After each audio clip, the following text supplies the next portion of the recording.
Eu recordo que quando eu fui cursar o primeiro ano, eu cursei num colégio de freiras como semi-interna, porque minha mãe trabalhava e minha avó estava passando com alguns probleminhas de saúde. E eu tinha aula de manhã e ficava até de tarde.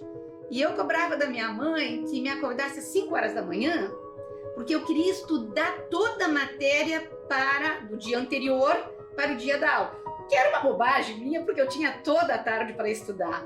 Mas é que eu gostava mesmo, eu fazia isso com muito apreço. Uma vez as professoras estavam em greve e eu liderei os alunos para apoiar as professoras na sua greve. Isto foi no meu primeiro ou segundo ano ginasial. Isso acabou, essa liderança, né, acabou me levando à política estudantil. Eu fui presidente do Grêmio Estudantil. Esse ambiente da política estudantil me abriu muitos horizontes.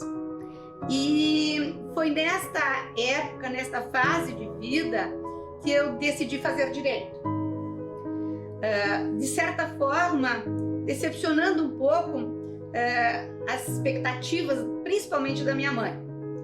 Minha mãe se preocupava muito no sentido de que eu tivesse uma profissão.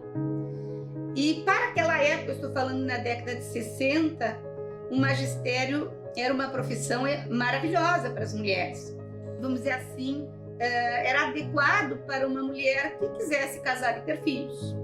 Era uma profissão compatível e que estava aberta às mulheres, ao contrário de outras atividades. Eu via no direito a possibilidade de exercer esta liderança, esta participação na vida da sociedade.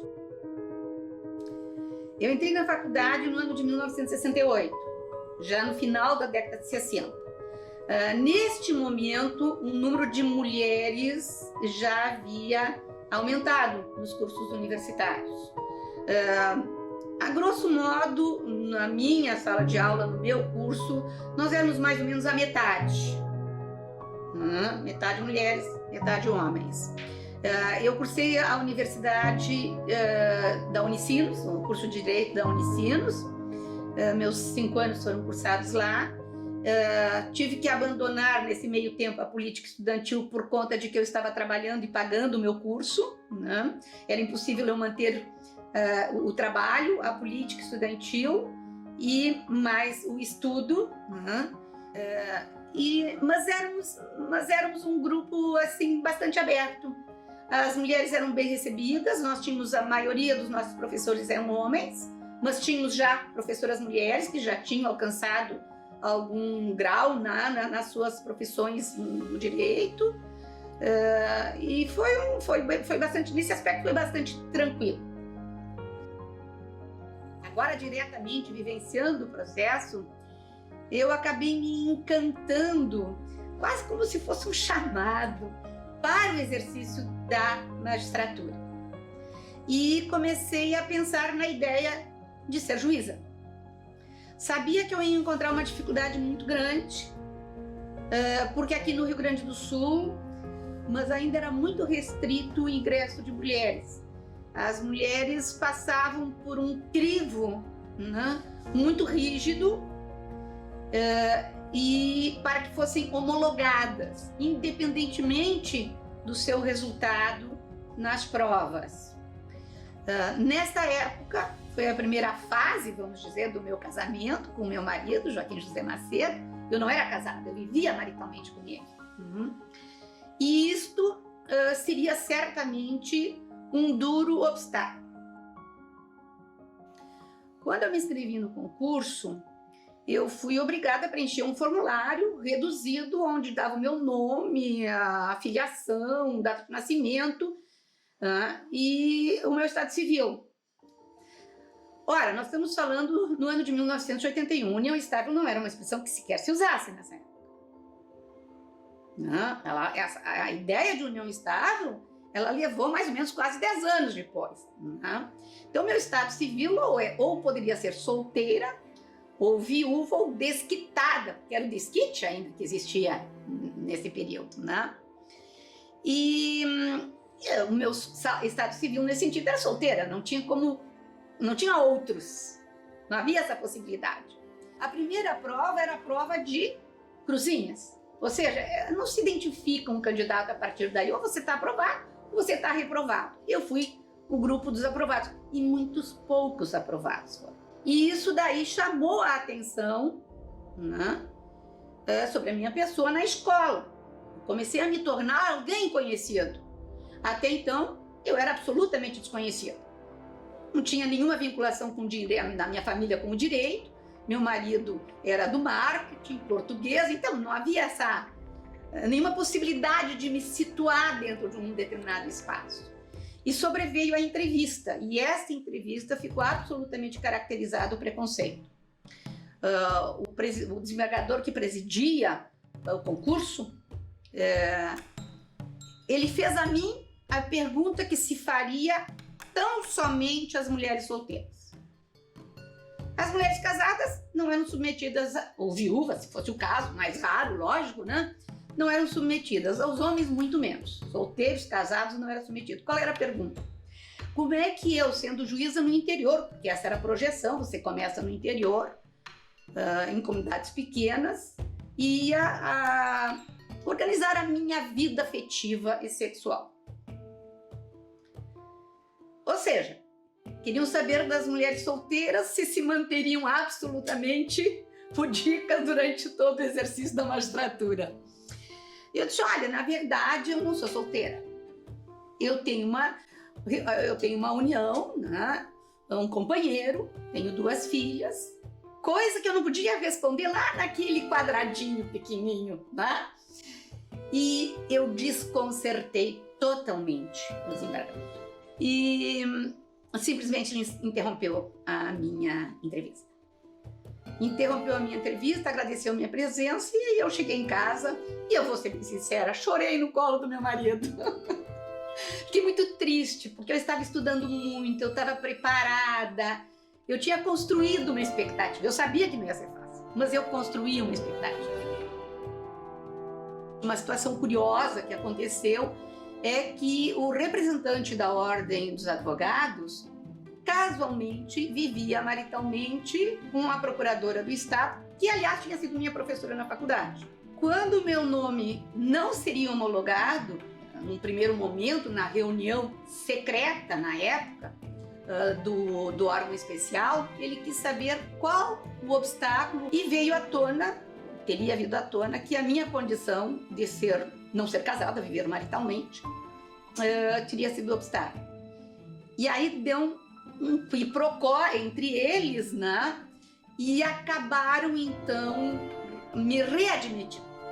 E eu recebi então a ligação telefônica de que o desembargador que presidia o concurso, hoje já é falecido, não precisava fazer algumas perguntas que tinham faltado. E a segunda pergunta, que só era dirigida às mulheres, foi feita. E neste caso, as mulheres casadas, nas quais eu passei a ser integrada, vamos dizer assim. Como é que a senhora vai resolver o seu problema familiar com o seu marido, suas filhas, tendo que morar no interior? Só essa pergunta que estava faltando. Conclusão da história, eu acabei sendo homologada. Mas aí tem mais uma curiosidade. O órgão especial 25, né? Eu fui aprovada por 13-12. Por um voto, eu não teria prosseguido no concurso. Fui juiz eleitoral em Sapiranga, fui juiz eleitoral em Guaíba, fiz o recadastramento de 1986 em Guaíba, conheci 100% dos lugares de sessão eleitoral de Guaíba, visitava todas as sessões. A Viamão aconteceu uma coisa muito interessante. As eleições lá, e eu tinha esse histórico, eram muito confusas, muito mal conduzidas e transmitia muita insegurança para os políticos. E eu trazia experiência de eleições em Sapiranga, de Guaíba, eu disse, eu vou imprimir o meu ritmo. Na saída do último dia da contagem de votos, Boa parte dos escrutinadores se reuniram e entregaram crachá, porque eu botava crachá em todo mundo, até eu, todo mundo usava crachá. Crachás diferentes para imprensa, para fiscal de partido e assim por diante. Até para bem visualizar, né, quem era e o que estava fazendo. Os escrutinadores pegaram seu crachá, me entregaram na minha mão e disse: na próxima eleição a senhora não precisa mandar nenhuma convocação, mande o crachá que a gente volta. Foi muito bacana, muito emocionante. Eu fui juíza corregedora nos últimos 4 anos e foi um grande aprendizado para mim, porque como juíza corregedora, você tem determinadas especialidades que são distribuídas entre os colegas, mas as decisões são sempre colegiadas. As grandes questões são sempre postas em colegiado, né? E isso, de certa forma, foi um grande aprendizado para poder assumir depois a minha cátedra no tribunal.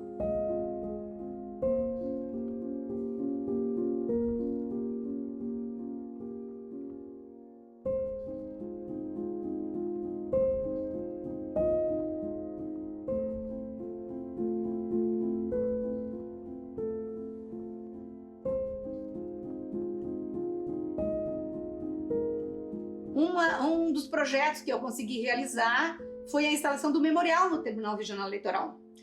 Eu sempre tive esse apreço pela história. Acho que direito e história estão muito próximos um do outro, né?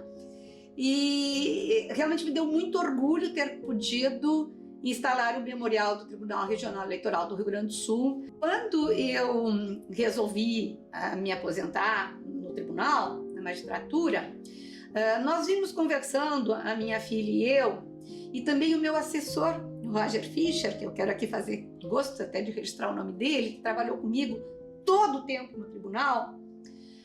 Nós vimos conversando assim muito despreocupadamente da montagem de um escritório de advocacia. A gente brinca que é um escritório boutique, né? Somos só nós 3, né? No eleitoral nós trabalhamos com mais 1 ou 2 colegas conforme nos associamos a cada eleição, né, para poder dar conta do recado. E o escritório, desde o início, ele começou com essa projeção. A área civil, por ser a nossa experiência de anos e anos e anos, né? E a área eleitoral, porque eu disse que eu jamais iria abandonar o direito eleitoral. Então, acabei estimulando aos 2 para que os 2 estudassem, fizessem uma especialização, se aprofundassem, e realmente, vamos dizer assim, deu certo. Estamos hoje com um escritório consolidado, que tem vida própria, pernas próprias, né? Estamos trabalhando no período eleitoral com o direito eleitoral e ao longo do tempo com o direito civil. Mais uma vez eu fui abençoada.